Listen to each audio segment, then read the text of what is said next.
the rule of 21 that I came up with is usually around 14 to 17, you start seeing the patterns. But the goal to hit 21 is like, okay, can you assume what they're going to say from 17 or 18 to 21? And if you can, you've hit the nail on the head. But if you can't, then you got to do Yeah. more work. Yeah. I mean, your degree of certainty at 20 is a lot higher than 12. But yes, so I You love still get that the same validation. principles. You Yeah. still get the same principles.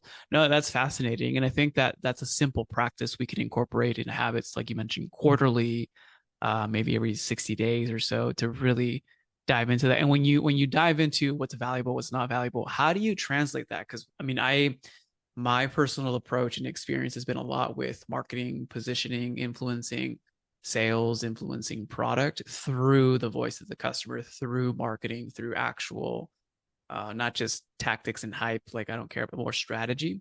And your approach is lab plus the sales front, the actual working with the salespeople, how they're actually engaging.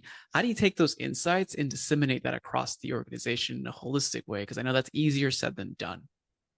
Yeah. Yeah. And you and I had a pre-call on this, right? The field enablement piece. So the beauty about those transparency calls, as you call them, is look, anybody will record hey, can I just record it so I don't have to take notes, Mm-hmm. right? You asked that at the beginning. Um, and now what you have is on the good ones, you already have your story.